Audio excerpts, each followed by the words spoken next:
All right, welcome everybody. This is the Marvel Minute. I am Brandon, as always, joined by my man Trevitt. Trevitt, what is up?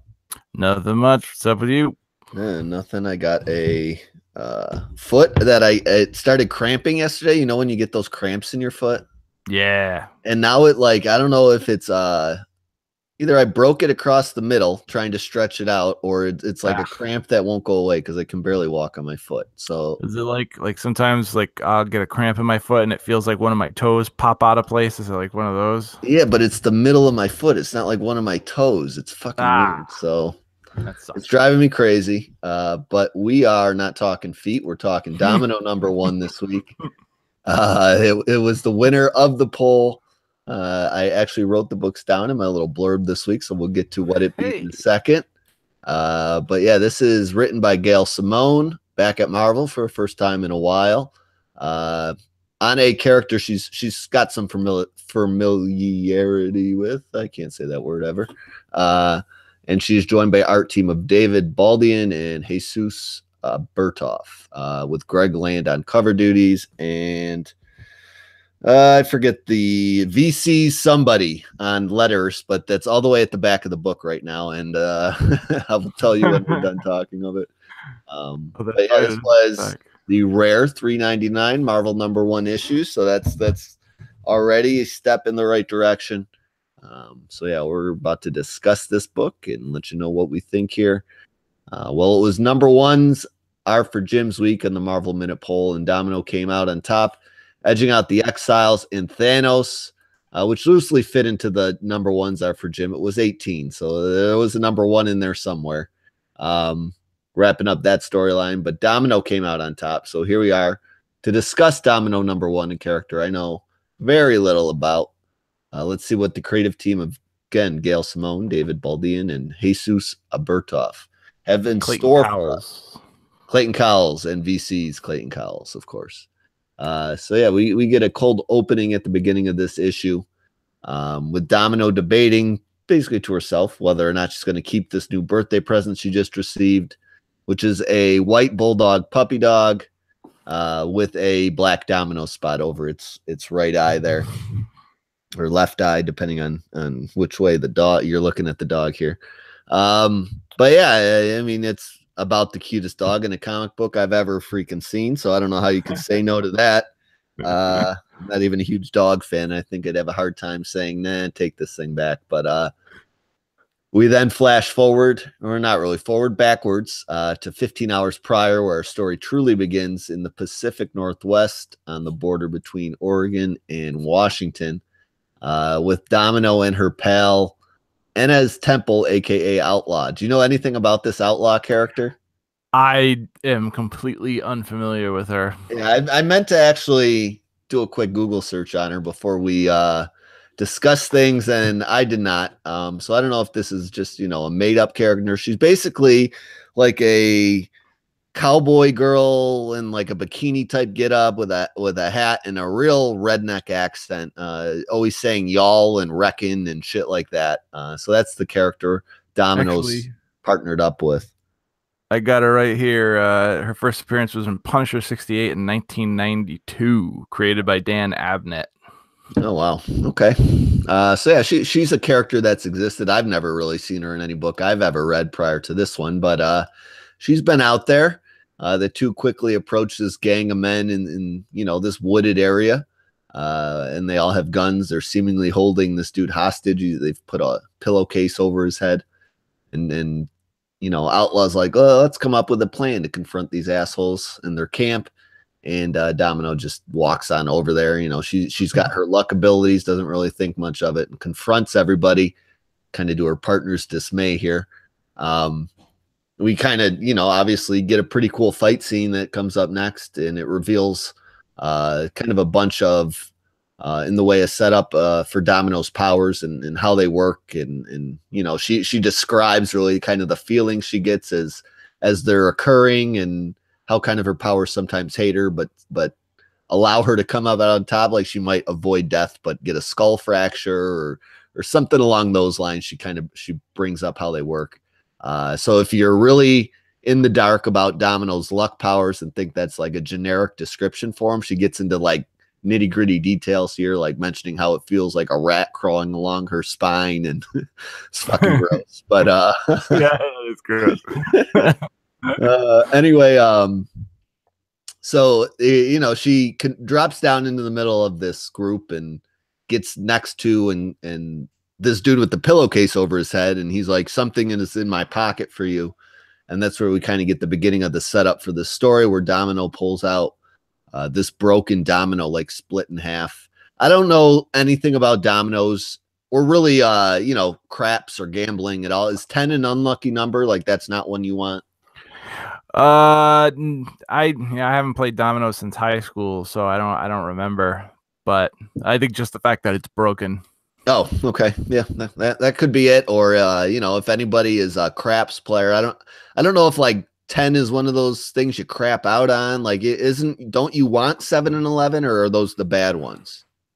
7 and 11 you want on, I think you can grab them on your first roll, but anytime after that, it's bad. Okay. Yeah. See, I don't know any of these goddamn. I'm atrocious at gambling. I like to do, if any gambling I do, it's sports gambling, and I'm also bad at that. So I've made a lot of money playing craps at the casino, and I barely know how to play. He swears by that and roulette, and I just can't get into those games. But so we get this big fight when Domino pulls his, this is hard to say, but Domino out of this dude's shirt pocket. He basically turns into Man Bat. And this giant fight breaks out. Domino realizes she's been set up, and they use her powers and Outlaw's abilities and a little fastball special to take everybody down.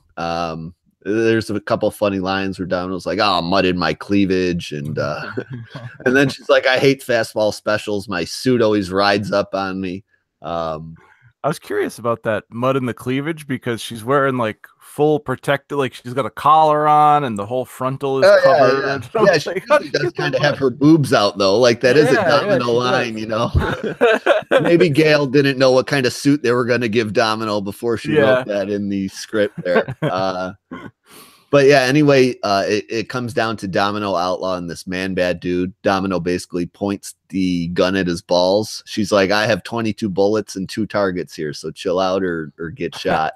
And the dude basically turns back into a guy, and they're like, "Give me a name. Who set this all up?" And he says Topaz.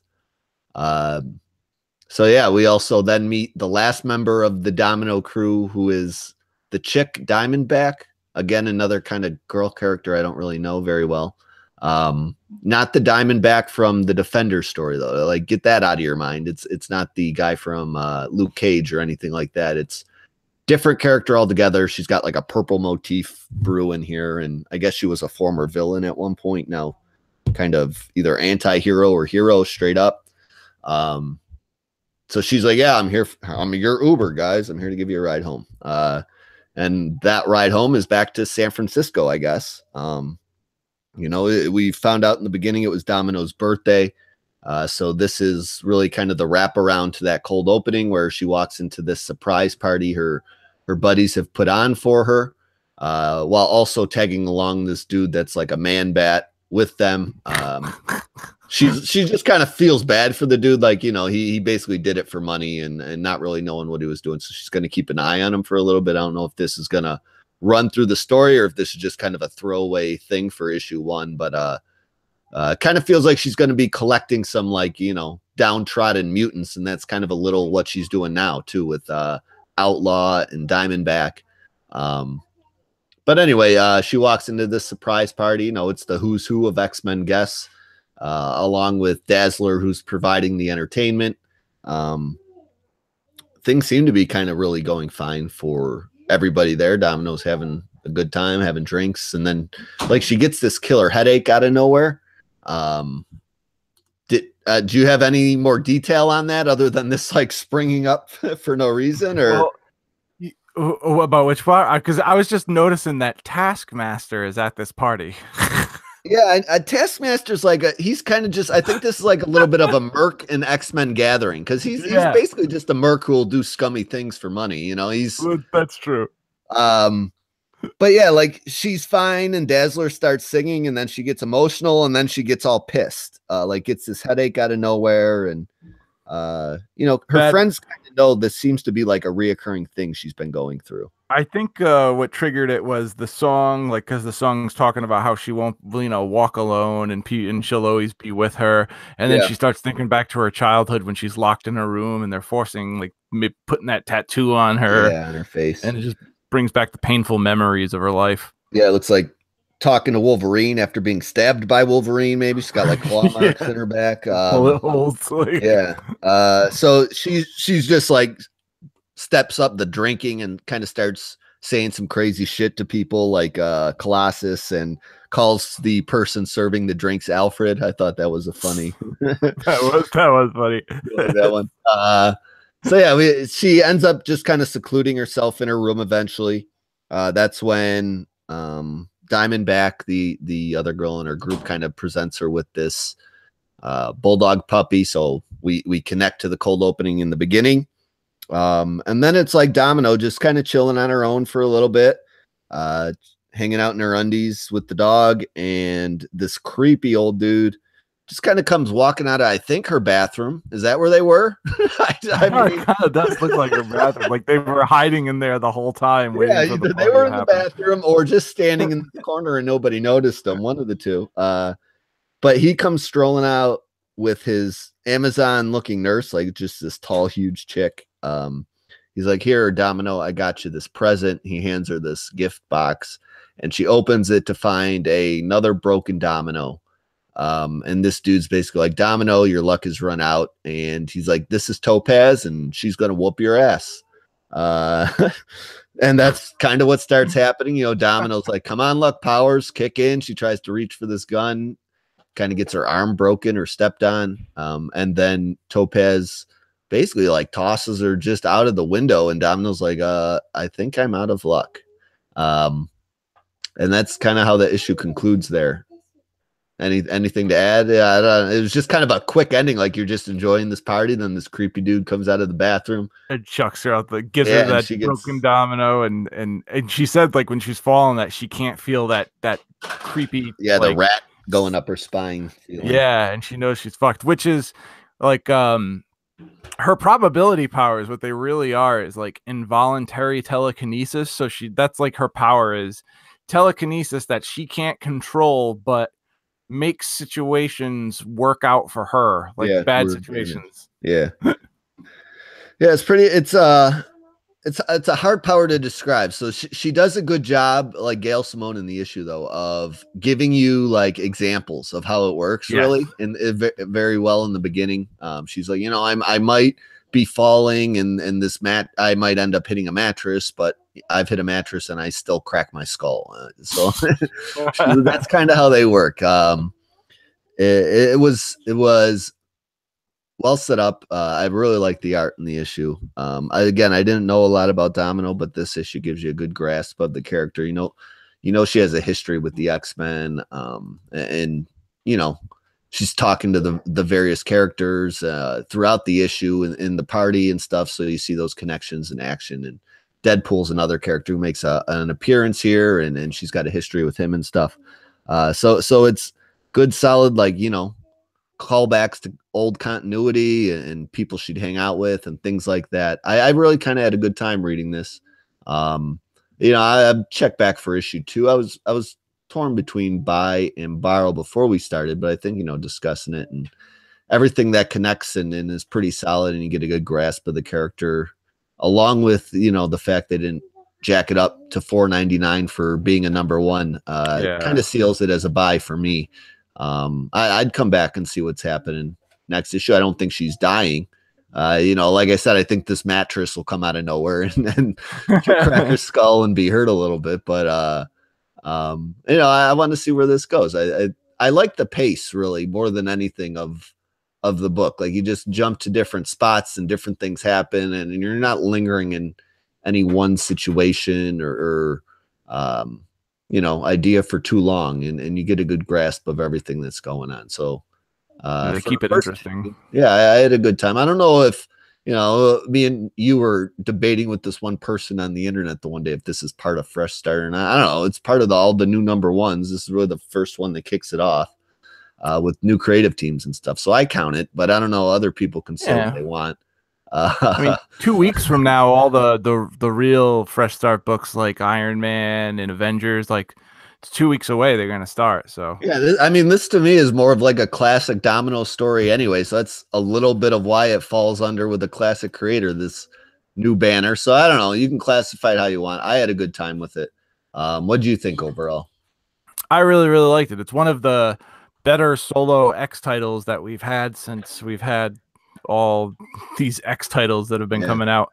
I like that it's an ongoing. I loved the pacing too. I liked all the hopping around. I liked how throughout the whole entire thing she peppered information about Domino, about her powers. There was a page that gave you a little taste of her origin, like when they were tattooing her eye on. Like they show her as a little girl, they show her that part, they show her in X-Force with Wolverine.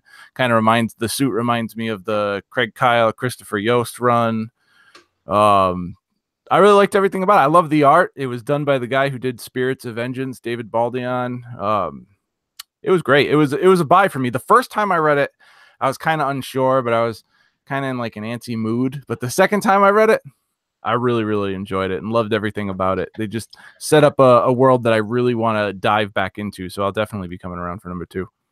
Yeah, the only thing, I don't have a huge connection to her side characters, and they didn't get a whole lot of like development in the issue. But I'm fine with that. If the story goes on, I'm sure they'll focus on them for an issue or two down the line. We'll get a little more about them. But I will say Outlaws, Reckon, and Y'all, and reminds me of my time below the Mason-Dixon line, and it drives me crazy a little bit. I can't read that stuff. I'm just like, oh, like she refers to Domino in the first person as y'all at one point. I'm like, oh my god, yeah, I don't miss those days. Doesn't that, like, for some reason, and it's gonna sound so mean, but like when people talk in, it could even be a super intelligent person, but when they talk in a Southern accent, they just automatically kind of sound stupid to me. Shout out to all the Southern listeners. We love you guys. Yes. Yeah. But anyway, Outlaw I could use a little like less of that y'all and Reckon in her speech bubbles. But other than that, that's my only complaint really of the book. If I had to dig one out. But yeah, I'm back for some more Gail Simone on Domino. I'd suggest checking it out. Trevitt as well. We'll be back next week for you guys. Look for the poll tomorrow, Monday. We'll throw 3 more books up there for you to vote on. Let us know what you want to hear. You can find me on Twitter at Beamer3660. Trevitt, where are you at? You can find me at Trevitt Trev. And we'll talk to you guys next week. Peace out.